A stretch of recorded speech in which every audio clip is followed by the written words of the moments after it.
नाजरीन, अप्रैल 1986 को Sharjah stadium में एशिया कप का फाइनल था। आलमी चैंपियन इंडिया ने पहले बैटिंग करते हुए पाकिस्तान को 245 रन का हदफ दिया था। इसमें श्रीकारन के 75 और सुनील गावस्कर के 92 और दिलीप के 50 रन की अहम इनिंग्स शामिल थी। जब इमरान खान आउट होकर पवेलियन लौटे तो पाकिस्तान को आखिरी 30 गेंदों पर 51 रन दरकार थे।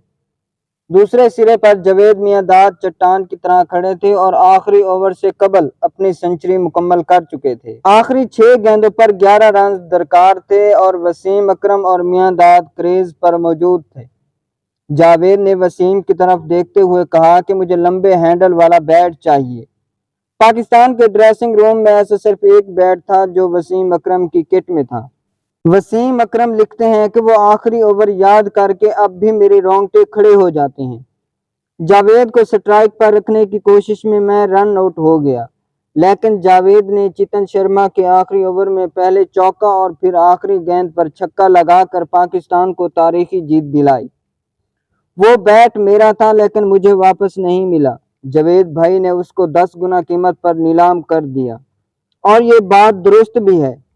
नाजरीन, ये बातें पाकिस्तान के साबिक कप्तान और मशहूर क्रिकेटर वसीम अकरम ने अपनी सवानी उम्री सुल्तान मेमोरियल में लिखी हैं।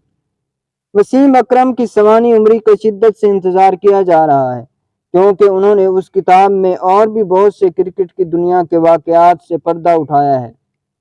वीडियो अगर अच्छी लगी हो तो इस पर कमेंट कीजिए और हमारे चैनल को सब्सक्राइब कीजिए ताकि इस तरह की मालूमाती वीडियोस आप तक बआसानी पहुंचती रहें।